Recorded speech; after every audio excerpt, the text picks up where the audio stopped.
कभी समझा ही नहीं गया। समझा जाता है तो एक अभिशाप के रूप में। आइए चलते हैं अगले दृश्य की ओर।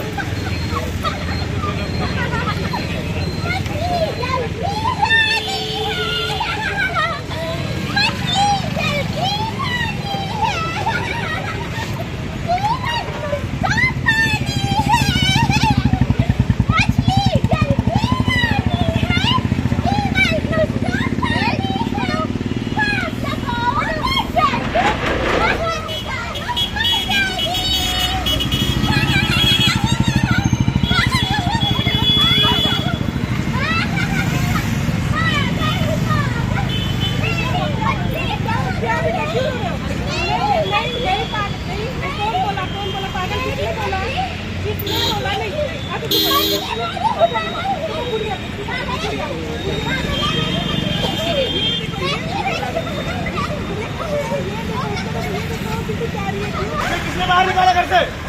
मैंने तुम्हें पहले समझाया था ना, उसे पागल खाने में भेज दो, लेकिन तुम मेरी एक बात नहीं मानती। नहीं, आज इस घर नहीं रह सकती। आज इसे पागल खाने जाना ही होगा। अभी मैं मेंटल हॉस्पिटल में कॉल करता हूँ।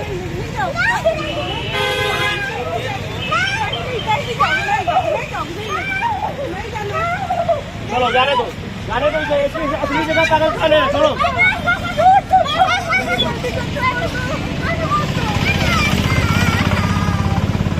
तो देखा आप सबने, हमारे समाज में दिव्यांगता एक काले साये के रूप में है।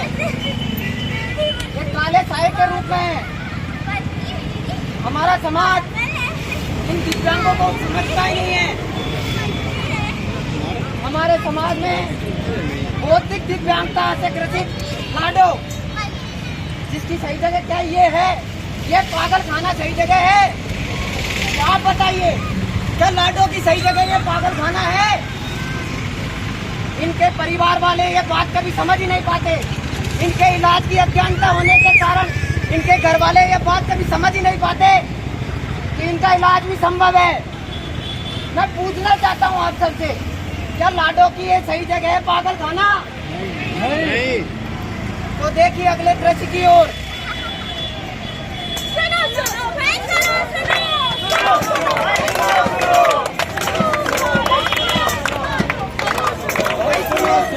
कार वालों, स्कूटी वालों,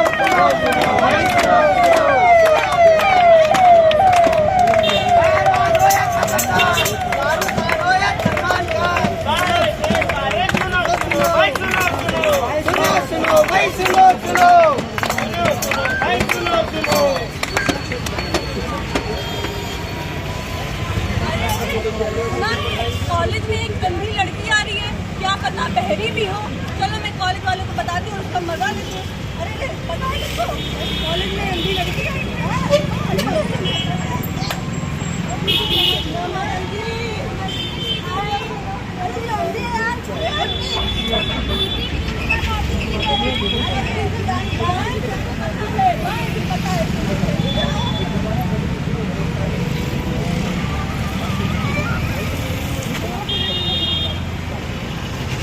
अरे तुम यहाँ क्यों आई हो? ये तो जेंट्स टॉयलेट है। क्या? हाँ, ये जेंट्स टॉयलेट है? हाँ। इसका मतलब उन लड़कियों ने हमसे झूठ कहा। उन्होंने कहा कि प्रिंसिपल ऑफिस दाएं से बाएं है।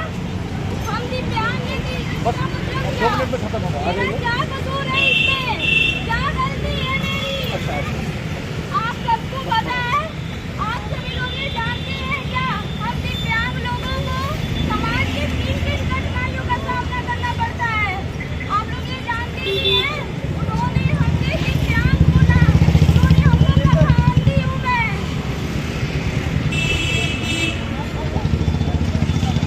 सुनो भाई, सुनो भाई, सुनो दूर वाले पास वाले, भाई सुनो वाले पास वाले, सुनो भाई, सुनो भाई, सुनो वाले पास वाले, सुनो भाई, सुनो कहवानो या कदरदान,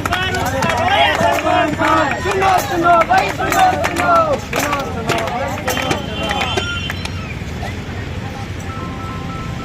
जैसे कि आप सबने देखा मानव दिव्यांगता होना एक अभिशाप है।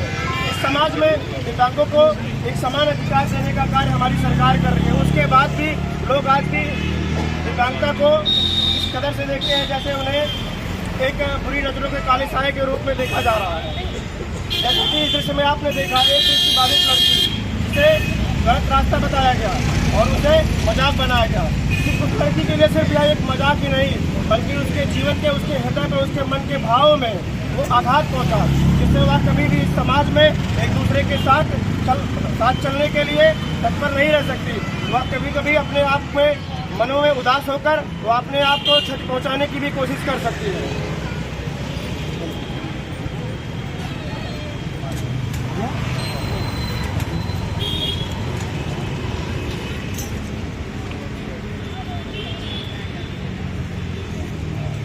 भगवान ने मुझे इतनी प्यारी ये जैसी बेटी दी है और ये तुझे मेरे घर पैदा होना था। लंगड़ी कहीं की खराब करके रख दिया, पूरी जिंदगी बर्बाद कर दी है मेरी।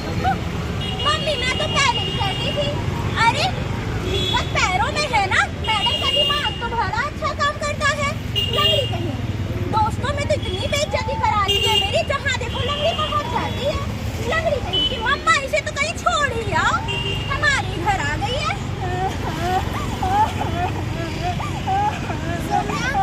क्यों रही हो? इसका बातों से परेशान नहीं होती, बात करो। ऐसा नहीं है कि मैंने परिवार वालों को बताया नहीं। अगर किसी को पढ़ाई में समस्या हो तो ट्यूशन जाए, अगर किसी को चोट लगे तो डॉक्टर के पास जाए, अगर समाज में ही की सोच में समस्या हो तो कहाँ जाए? बताओ ना दीदी, कहाँ जाए?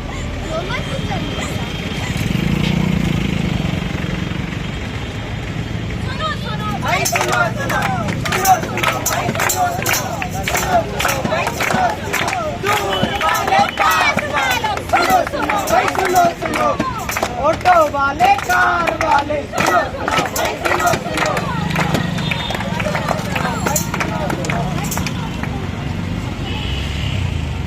जैसा कि आपने इस दृश्य में देखा कि एक दिव्यांगता से ग्रसित बच्ची को इस समाज के लोगों ने उसे भला बुरा कहकर बेइज्जत किया और कहीं न कहीं दिव्यांगता का जो है फायदा उठाया जा रहा है, उसे भले बुरे शब्दों से प्रकट किया जा रहा है।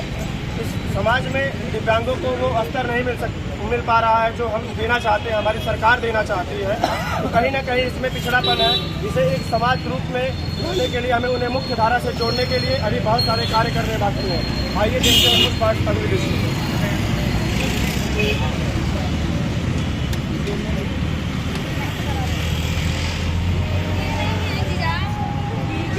आप चलो ना दीदी, कितना परेशान करती हो तुम। हाँ, ये तुम्हारे बाप की छोड़ के चले गए और हमारे घरों से छोड़ के चले गए और सारा काम छोड़ के तुमको कार को घुमाने लेके जाओ। अरे यार, अरे मन तो करता है मैं तुमको चीनी की धक्का देकर मार दूं। जल्दी आ गई।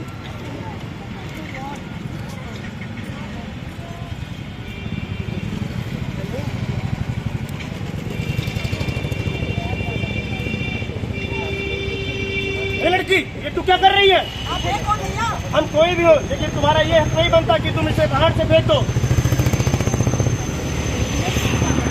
इसके लिए क्या करो? जैसे आपके समाज में रहने का अधिकार है, जैसे मेरा अधिकार है, वैसे उतना ही अधिकार इस बच्ची का है। तुम ऐसा नहीं कर सकती। ऐसा करना गैर कानूनी है, तुम्हें इसके लिए सजा भी हो सकती है।